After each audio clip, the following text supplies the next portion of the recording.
आज जो मैं आपको मूवी एक्सप्लेन करने वाला हूँ इसका नाम है फ्रीडा और फ्रीडा कोहलो एक मैक्सिकन आर्टिस्ट की लाइफ पर ये मूवी बेस्ड है। ये मूवी उसके कंट्रोवर्शियल लाइफ पर बायोग्राफी है। वीडियो स्टार्ट करने से पहले मैं आप सबसे रिक्वेस्ट करना चाहता हूँ, अगर आपको वीडियो अच्छा लगता है प्लीज इस वीडियो को लाइक और कमेंट जरूर कर दीजिएगा। अब बिना किसी देरी के इस एक्सप्लेनेशन को स्टार्ट करते हैं। मूवी स्टार्ट होती है और हमारी मेन कैरेक्टर जिसका नाम है फ्रीडा, इसे हम बेड पर देख सकते हैं। बेड पर ही वो अपनी एग्जीबिशन को देखने के लिए जा रही थी। इसका रीजन क्या है मूवी में आगे हमें पता चलेगा। इसके बाद मूवी फ्लैशबैक में जब फ्रीडा यंग थी तब से स्टार्ट होती है। फ्रीडा अपने फ्रेंड्स को लेकर डियागो की पेंटिंग देखने के लिए जा रही थी। डियागो उनकी यूनिवर्सिटी में न्यूड पेंटिंग बना रहा था तो यही वो देखने के लिए आए। डियागो हमारा और एक मेन कैरेक्टर है। पेंटिंग बनाते बनाते डियागो की वाइफ भी वहां आई। वो बहुत ही गुस्सा हो गई थी क्योंकि उसे लगा कि डियागो का इस मॉडल के साथ भी चक्कर है और एक्चुअल में सिचुएशन ऐसे ही थी। वाइफ के जाने के बाद उस मॉडल के साथ वो इंटीमेट होने लगता है। फ्रीडा और उसके फ्रेंड से देख रहे थे तो उसे आवाज लगाकर डिस्टर्ब करते हैं। ये उन पर चिल्लाया और ये सब भाग गए। इसके बाद फ्रीडा अपने बॉयफ्रेंड के साथ खुद के घर में इंटीमेट हो रही थी। उसके सिस्टर टीना की शादी है तो आसपास सारी तैयारियां चल रही थी। तभी वो अपने बॉयफ्रेंड के साथ थे। नेक्स्ट सीन में वो उसके फादर के साथ दिखती है। उसके फादर एक बहुत ही अच्छे से फोटोग्राफर थे। उन्हें हमेशा से एक बेटा चाहिए था तो फ्रीडा को एक बेटे की तरह वो ट्रीट करते थे। वो एक फैमिली पिक्चर ले रहे थे, उसमें भी फ्रीडा एक लड़के की तरह ही ड्रेसअप हुई थी। एक दिन जब फ्रीडा अपने बॉयफ्रेंड के साथ स्कूल जा रही थी अचानक से गाड़ी में उसका एक्सीडेंट हो गया। इस एक्सीडेंट में उसे बहुत चोट आई थी। उस पर बहुत सारे ऑपरेशन हुए। डॉक्टर उसकी फैमिली से कहते हैं फ्रीडा अब चल नहीं पाएगी। वो जब थोड़ी दिन बाद रिकवर हुई तो उसे घर लाया जाता है। उसकी पूरी बॉडी पर प्लास्टर था। उसके फादर ने ठान लिया था फ्रीडा को फिर से अच्छा कर ही रहेंगे। इसके लिए उन्होंने बहुत सारे ऑपरेशंस किए। इसमें उनके सब पैसे चले गए थे। फ्रीडा हमेशा बेड पर ही होती है तो बाकी कुछ कर नहीं पाती तो ड्राइंग करना वो स्टार्ट कर देती है। एक दिन उसे उसका बॉयफ्रेंड मिलने के लिए आया। उसे देखकर बहुत ही खुश थी। इन्होंने कुछ बातें की। फिर बॉयफ्रेंड ने कहा कि उसे अलग कंट्री में जाना पड़ेगा। फ्रीडा भी हंसी खुशी उसे जाने देती है। उसे बहुत बुरा लगा था। बॉयफ्रेंड के जाने के बाद वो बहुत रोई। फ्रीडा के फादर उसके पास आते थे, उन्हें बहुत बुरा लगता था। एक दिन फ्रीडा उनसे कहती है कि आप हमेशा मुझसे क्वेश्चन पूछते थे, तुम्हारे लाइफ में प्लान क्या है? आजकल आप वैसा कुछ भी नहीं पूछते।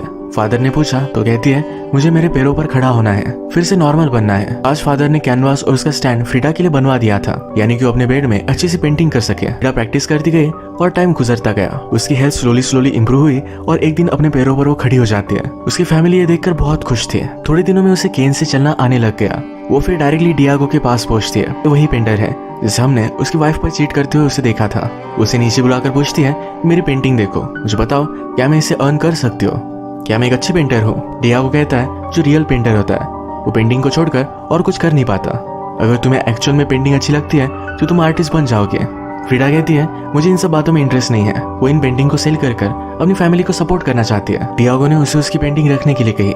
बाद में इसे उसने नोटिस किया तो उसे पेंटिंग बहुत अच्छी लगी। वो फ्रीडा के घर पर आकर उसकी और भी पेंटिंग्स देखता है। डियागो एक्चुअल में एक प्लेबॉय टाइप कैरेक्टर है। उसके कांटेक्ट में जो भी लड़की आती है तो उसके साथ वो इंटीमेट होता है। फ्रीडा को डाउट आता है कि वो सिर्फ उसके साथ इंटीमेट होने के लिए तारीफ कर रहा है।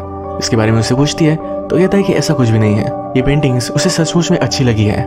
इसके बाद डियागो फ्रीडा को एक पार्टी में लेकर गया जहाँ पर सब इन्फ्लुएंशियल लोग और आर्टिस्ट थे। यहाँ पर फ्रीडा डियागो की एक्स वाइफ से मिली।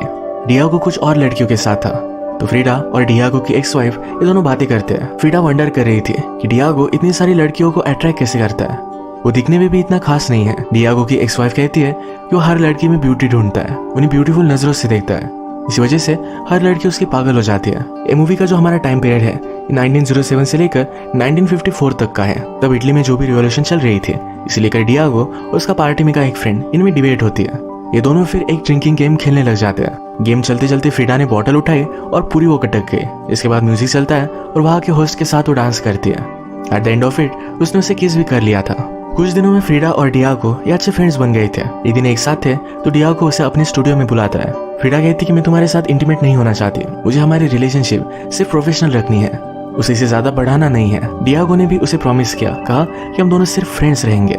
ये बात बोलने के बाद ही एक दूसरे को किस कर लेते हैं। अंदर जाकर एक दूसरे के साथ इंटीमेट हो गए। इनका यह अफेयर बहुत दिनों तक चला। एक दूसरे के साथ बहुत ही खुश थे।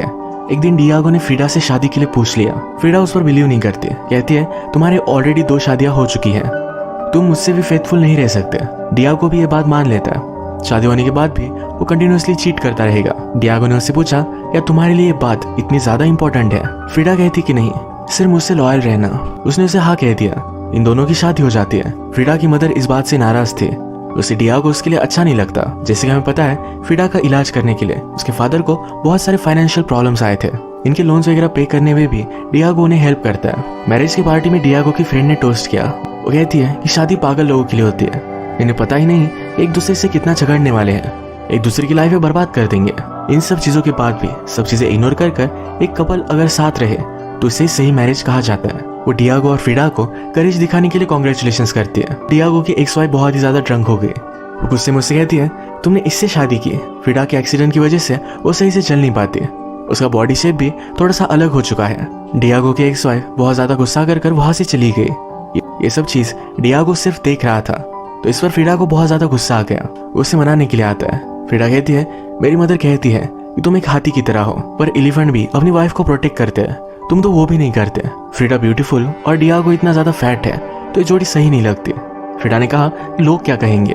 डियागो कहता है हम दोनों की जोड़ी पर सब लोग जेलस होंगे, इतना हम एक दूसरे से प्यार करेंगे। सुबह होने पर डियागो अपनी फेवरेट डिश का ब्रेकफास्ट कर रहा था। फ्रीडा पूछती है कि ये किसने बनाया। डियागो कहता है मेरी एक्स वाइफ मेरे बच्चों के साथ ऊपर ही रहती है, वो मुझे देखकर गई थी। फ्रीडा इस पर बहुत ज्यादा गुस्सा हो गई।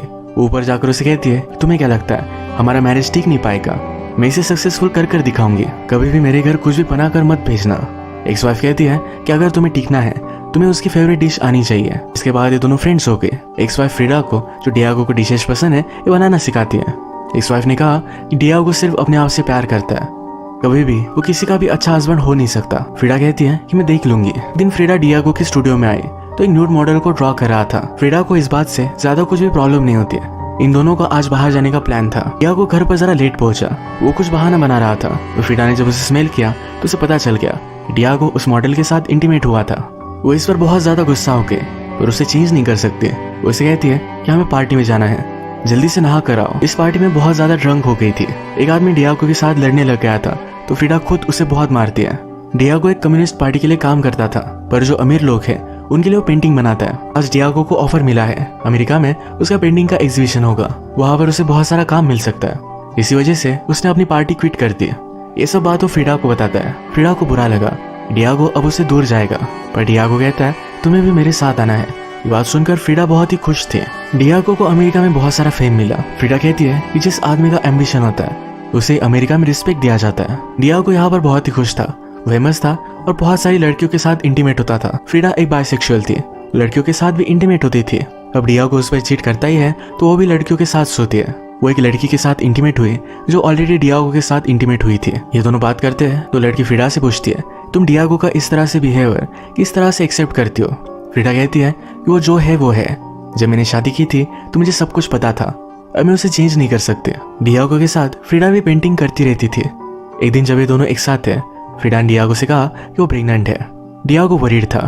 फ्रीडा का बोन स्ट्रक्चर पूरी तरीके से बिगड़ा हुआ है, उसे पूरी बॉडी में पेन होता है। ऐसे में अगर वो प्रेग्नेंट है तो उसकी और बच्चे की दोनों की लाइफ को खतरा है। डियागो बच्चे के लिए मना कर रहा था। फ्रीडा बहुत एक्साइटेड थी, उसे बच्चा चाहिए था। डिलीवरी सक्सेसफुल होगी इसके चांसेस बहुत ही कम थे, पर फ्रीडा की खुशी के लिए डियागो इस बात के लिए मान जाता है। कुछ मंथ्स बीत गए और अचानक एक रात फ्रीडा को बहुत सारा ब्लीडिंग होने लग गया। उसे हॉस्पिटल में एडमिट किया तो उसका मिसकैरेज हो गया था। वो होश में आने के बाद जब उसे न्यूज मिली तो बहुत ज्यादा डिस्टर्ब थी। उसके डेड बेबी को देखना चाहती थी। इन्हीं सब इमोशंस को लेकर उसने एक हार्ट ब्रेकिंग पेंटिंग बनाई। डियागो ये देखकर बहुत रोता है। वो फ्रीडा का बहुत अच्छे से ख्याल रखता है। एक दिन फ्रीडा को लेटर मिला तो उसकी मदर की हालत बहुत ज्यादा खराब थी। वो अपनी मदर को देखने के लिए आए तो अपने बेड में थी। उसकी डेथ अब कभी भी हो सकती थी। यहाँ पर बहुत सालों बाद वो अपनी सिस्टर से मिलती है। सिस्टर का अब डिवोर्स हो चुका था, उसका हस्बैंड उसे बहुत मारा करता था। फ्रीडा को बहुत बुरा लगा। उसे लगा कि अपनी सिस्टर को सपोर्ट करने के लिए उसे यही होना चाहिए था। फ्रीडा के फादर भी बहुत ज्यादा दुखी थे। फ्रीडा उन्हें सहारा देती है। फादर कहते हैं मैं तुम्हारी मदर के साथ हमेशा झगड़ा करता था, अब जब वो बीमार है तो उसके गार्डन का मैं ख्याल रख रहा हूँ। वो अपनी वाइफ से बहुत ही प्यार करते हैं। इसके बाद ही फ्रीडा की मदर की डेथ हो गई। अमेरिका में डियागो को एक बड़ा सा काम मिला था। वॉल पर पेंटिंग करने का एक काम था तो उस पर वो वर्क अपना स्टार्ट करता है। डियागो के एक वर्कर ने इस वॉल पर लेनिन का पिक्चर बना दिया था। ये चीज बहुत ही ज्यादा कंट्रोवर्शियल हो गई। जिसकी वॉल थी उसने डियागो को बुलाया। वो कहता है कि तुम्हें वो पिक्चर निकालना पड़ेगा। डियागो ने कहा कि मेरे प्रिंसिपल के खिलाफ है। ओनर कहता है तो फिर तुम्हें यहाँ से जाना पड़ेगा। डियागो अब भी इस बात पर सोच सकता है। जब फ्रीडा मैक्सिको से फिर से यूएसए आई तो इस बात को लेकर बात करते हैं। डियागो अपने आप को डाउट कर रहा था। उसे यही रहना है, यहाँ की लाइफस्टाइल पसंद है, तो वंडर करता है उसे अपनी पेंटिंग को मिटा देना चाहिए। फ्रीडा कहती है तुम जो भी करोगे वो सही करोगे, अब तक तुमने जो किया इससे कंट्रोवर्सीज खड़ी हो गई। लोग हमेशा तुम्हारा नाम याद रखेंगे। डियागो ने डिसाइड किया कि वो अपनी पेंटिंग नहीं मिटाएगा। ओनर ने फिर जबरदस्ती वॉल तोड़ दी। ये सब चीजें डियागो को इलीगल लगी। वो अमेरिका में ही रहकर इन सब चीजों को फाइट करने वाला था। फ्रीडा इन सब बातों से तंग आ गई थी। उसे फिर से अपनी कंट्री में वापस जाना है। इस बात को लेकर इनमें फाइट हुई और ये फिर से मैक्सिको में आ गए। फ्रीडा के घर उसे मिलने के लिए उसकी सिस्टर आई। वो अपने हस्बैंड के साथ नहीं है तो बहुत ही अकेला महसूस करती है। कभी कभी उसे लगता है कि उसके हस्बैंड के पास वापस चली जाए। फ्रीडा कहती है अगर तुम्हें कुछ काम होगा तो ये सब चीजें याद नहीं आएगी, तुम जरा बिजी रहोगी। सिस्टर को भी ये बात सही लगी। डियागो आजकल कुछ भी पेंट कर नहीं रहा था। उसका पूरा स्टूडियो तहस नहस पड़ा हुआ था। फ्रीडा फिर अपनी सिस्टर को इस स्टूडियो को ठीक करने का काम देती है। एक रात जब वो इस स्टूडियो में आई तो डियागो फ्रीडा की सिस्टर के साथ ही इंटीमेट हो रहा था। इस पर वो बहुत गुस्सा हुई और वो डियागो के साथ कोई भी रिलेशनशिप नहीं रखना चाहती। रात में डियागो उसे समझाने के लिए आता है। कहता है इस सब बातों को कोई भी मीनिंग नहीं था, मैं प्यार तो तुमसे ही करता हूँ। फ्रीडा कहती है कि वो मेरी सिस्टर थे, मैंने तुम्हें सिर्फ लॉयल रहने के लिए कहा था। उसने कहा मेरे लाइफ में 2 एक्सीडेंट हुए हैं, एक कार एक्सीडेंट और तुमसे शादी करना। अब फ्रीडा घर छोड़कर एक दूसरी जगह पर रह रही थी। उसने अपना पूरा हुलिया ही चेंज कर डाला। वो ड्रंक हो जाती थी, फ्रेंड्स को बुलाकर घर में दिन रात पार्टी करती थी। एक दिन डियागो की एक्स वाइफ उसे मिलने के लिए आई। उसकी ऐसा हालत देखकर कहती है तुम्हें कुछ जॉब ले लेना चाहिए, यानी तुम अपने बिल्स पे कर सको, अपनी लाइफ को जरा कंट्रोल में ले सको। फ्रीडा ने भी यही किया, अपनी कुछ पेंटिंग सेल कर दी और प्रोफेशनली पेंट करने लग गए। एक दिन डियागो फ्रीडा से हेल्प मांगने के लिए आया। डियागो का एक फ्रेंड है जिसका नाम है ट्रॉट्स्की। इटली में जो भी चल रहा है इसके खिलाफ वो रिवॉल्यूशन करता है। ट्रॉट्स्की को अपनी जान का खतरा है। डियागो चाहता था कि फ्रीडा ट्रॉट्स्की को उसके घर में रखे जहाँ वो सेफ रहेगा। फ्रीडा डियागो पर गुस्सा थी पर उसने उसे बहुत रिक्वेस्ट की तो मान जाती है। ट्रॉट्स्की फ्रीडा के घर पर आया। उसके प्रोटेक्शन के लिए बहुत सारे लोग फ्रीडा के घर को प्रोटेक्ट करते थे। एक रात ये सब मिलकर डिनर करते हैं। डिनर के बाद डियागो फ्रीडा के साथ उसके रूम में जाना चाहता था। फ्रीडा ने इसके लिए उसे मना कर दिया। उसने अब तक उसे माफ नहीं किया। ट्रॉट्स्की ने फ्रीडा की जब पेंटिंग्स देखी तो उसे बहुत अच्छी लगी। फ्रीडा को खुद के काम पर कॉन्फिडेंस नहीं था तो इसी वजह से वो एग्जीबिशन या अपनी पेंटिंग ज्यादा सेल नहीं करती थी। एक दिन ट्रॉट्स्की और फ्रीडा ये सब मिलकर पिरामिड देखने के लिए आए। ट्रॉट्स्की जरा ओल्ड है और फिर भी ये पिरामिड चढ़ना चाहता था। फ्रीडा भी डिसाइड करती है जो सही से चल नहीं पाती पर फिर भी ये पिरामिड चढ़ेगी। ट्रॉट्स्की फ्रीडा से कहता है मेरे दोनों बेटों को मार दिया गया, मैं जो ये जंग लड़ रहा हूँ मुझे पता है कि मैं इसमें हारने वाला हूँ, पर फिर भी लड़ने के अलावा और क्या किया जाए मुझे पता नहीं। उसने फ्रीडा को समझाया तुम्हारी जो पेंटिंग्स है इसमें यही पेन निकल कर आता है। तुम्हें लगता है तुम्हारी पेंटिंग लोगों को अच्छी नहीं लगेगी, पर जो पेन तुम्हारी पेंटिंग्स में है यही पेन बहुत सारे लोगों ने महसूस किया है। इसके बाद जब ये दोनों घर पर आए तो एक दूसरे के साथ इंटीमेट हो जाते हैं। इन दोनों की रिलेशनशिप आगे बढ़ रही थी पर ट्रॉट्स्की की वाइफ को यह सब बात पता चल गई। वो अपनी वाइफ को ज्यादा हर्ट करना नहीं चाहता था तो वहां से वो चला गया। डियागो फ्रीडा से पूछता है ऐसा हुआ क्या। फ्रीडा कहती है उसने अपनी वाइफ के लिए अपनी खुद की खुशी सैक्रिफाइस कर दी। डियागो को सब कुछ पता चला तो फ्रीडा पर बहुत ज्यादा गुस्सा था। फ्रीडा कहती है जैसा तुम्हें अब लग रहा है वैसा मुझे हमेशा लगता था। इसके बाद फ्रीडा को ऑफर मिला और फ्रांस में उसकी पेंटिंग का एग्जीबिशन होने वाला था तो वो भी वहां चली जाती है। वहां जाकर बहुत मजे करती है। अब फ्रीडा को डियागो से मिले हुए 10 साल हो चुके हैं। 10 सालों में उसने रियलाइज किया कि वो सिर्फ डियागो से ही प्यार करती है। ये चीज उसने लेटर में भी लिखी है। थोड़े समय बाद जब ये दोनों मिले तो डियागो से कहता है मुझे डिवोर्स चाहिए, हम दोनों के लिए यही करना सही होगा। फ्रीडा कहती कि मैं तुमसे प्यार करती हूँ पर डियागो मानता नहीं। डियागो एक कम्युनिस्ट था तो गवर्नमेंट के खिलाफ जाकर उसने कुछ गलत चीजें की थी। वो इस कंट्री से भाग चुका था तो फ्रीडा से क्वेश्चन किए जाते हैं। फ्रीडा कहती है कि वो मेरा अब हस्बैंड नहीं रहा। फ्रीडा ज्यादा ट्रबल में ना आए यही रीजन था कि डियागो से डिवोर्स लेना चाहता था। डिवोर्स हो जाने के बावजूद भी फ्रीडा को जेल में डाल दिया जाता है। डियागो को ये बात जब पता चली तो उसने गवर्नमेंट पर बहुत ज्यादा प्रेशर डाला। फाइनली उन्हें फ्रीडा को फ्री करना ही पड़ता है। फ्रीडा को जेल में रहने के लिए उसकी सिस्टर आई हुई थी। उसे सॉरी कहती है। फ्रीडा कहती है सब कुछ गलती मेरी ही थी, मुझे तुम्हें उसके पास भेजना ही नहीं चाहिए था। अपनी सिस्टर के साथ उसकी रिलेशनशिप अब सही हो चुकी है। जैसे ही फ्रीडा की थोड़ी सी एज बढ़ी तो अपनी बॉडी में उसे बहुत ज्यादा पेन होता था। उसकी हालत बहुत खराब थी। जेल में रहने की वजह से उसकी पैर की उंगलियां खराब हो गई थी। डॉक्टर्स को काटनी पड़ी। फ्रीडा की हालत के बारे में डियागो को पता चला तो उसके पास पहुंच गया। वो कहता है कि प्लीज फिर से मुझसे शादी कर लो, मुझे तुम्हारे साथ रहना है। फ्रीडा कहती है कि मुझे तुम्हारे रहम की जरूरत नहीं है, मैं ड्रिंक करती हूँ, स्वेयर करती हूँ, तुम मेरे साथ खुश रह नहीं सकते। डियागो ने कहा कि तुम्हारे बिना मैं बर्बाद हो चुका हूँ, मुझे तुम्हारी सबसे ज्यादा जरूरत है। फ्रीडा अब उसे एक्सेप्ट कर लेती है। फ्रीडा की हालत खराब होती गई और सिर्फ अपने बेड में रहती थी। उसका हमेशा से सपना था खुद की कंट्री में उसका एग्जीबिशन हो। अब ये सपना उसका फाइनली कंप्लीट होने वाला है। ये एग्जीबिशन देखने के लिए वो जाना चाहती थी पर डॉक्टर ने उसे मना किया था। वो अपने बेड से उठ भी नहीं सकती। उसने फिर कुछ लोग की हेल्प ली और पूरे बेड के साथ एग्जीबिशन में पहुंच जाती है। मूवी के फर्स्ट में हमने जो सीन दिखा था ये वही सीन था। एक रात फ्रीडा और डियागो एक दूसरे के साथ थे। डियागो कहता है हमें एक साथ 25 साल हो चुके हैं। उनकी वेडिंग एनिवर्सरी 2 वीक्स में थी। उससे पहले ही फ्रीडा ने उसे गिफ्ट दे दिया। उसे नहीं लगता था कि वो अब 2 वीक्स भी जिंदा रहेगी। उसने कहा, मुझे जमीन में मत गाड़ना, मुझे जला देना। वो फिर से एक ही जगह पर नहीं लेटना चाहती है, इसलिए जलना चाहती है। इस सिचुएशन की भी उसने पेंटिंग बनाई थी। इसके तुरंत बाद उसकी डेथ हो गई। उसकी लाइफ में बहुत सारी हार्डशिप थी, पर हमेशा अपना जो भी पेन था वो अपने काम में, अपनी पेंटिंग में वो डालती रही, और इसी वजह से उसकी पेंटिंग बहुत ज़्यादा फेमस हुई। इसी तरीके से मूवी एंड होती है।